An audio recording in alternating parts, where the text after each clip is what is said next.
Assalamu alaikum everyone. My name is Kamal Nayani and I'm a final year medical student at Aga Khan University. Today I'm going to be igniting you all about gadget making and its link to problem solving. So problem solving is an important aspect of healthcare. In that, being healthcare professionals, people are going to come to us to seek advice with their health related concerns, and they're going to expect us to solve them. Now, in order to solve them, in order to help these people out, you need to have certain skills. For example, critical thinking, astute observation, problem-solving skills, information gathering skills. But this isn't something that you can learn overnight. It is something that you develop over time. I personally have developed such skills by being part of the Guiding Movement, which is an international organization by the name of World Association of Girl Guides and Girl Scouts, and Pakistan Girl Guides Association is a member organization. I joined this organization when I was only 6 years old. Quite like these little girls that you see in these pictures wearing the blue and white uniforms. Yeah, I used to be one of those, and now I lead them. And on the way, I've learned certain things, some of which I'd like to share with you all today. Camping is one of my favorite guiding activities. Living in tents, sleeping on the floor, having limited resources. It is a lot of fun, but at the same time, a great learning experience. I'm so sorry. So there are various skills that you can learn at a camp. Tent pitching, for example. As you can see in the picture on the left, this is a proper camp tent that has been pitched. And if you don't have that, no worries, because if you see on the right, this is a shelter which can replace a tent.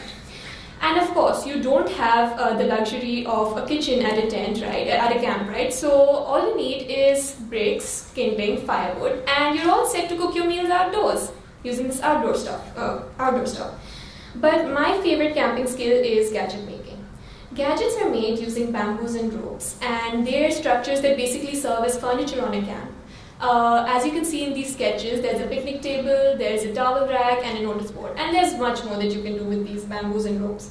For example, a kitchen stand, as you can see in the picture on the right, and a wash bucket stand to wash your dishes after every meal.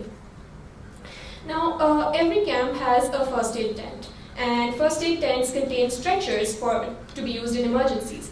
Now imagine if this emergency happens elsewhere on the road outside of the camp and there isn't a proper stretcher available to transport patients. Well, maybe these makeshift stretchers can be used at that time. Also, the frame that these girls are working on in this picture can be used to support a mosquito net. And such gadgets, such structures can be used in low and middle income countries where a lot of resources aren't available. Collapsible mosquito nets aren't available, and even they can be protected against vector-borne diseases such as malaria and dengue. In this process of gadget making, there are certain skills and characteristics that you develop that I believe are very important as a healthcare professional. For example, being a medical student in Pakistan, in a developing country like Pakistan, I have observed that at times we may not have as many resources as we would like. But does that stop us? No, it doesn't. We make the best use of the resources that are available. And in order to do that, we need to be creative, think outside of the box. So while approaching a patient, you need to be creative. Maybe the most likely solution isn't the solution to our problem. And of course, making gadgets is not an easy task.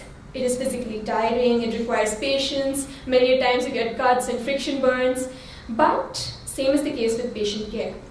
Your diagnosis may not be spot on, your treatment might not work, you need to keep trying.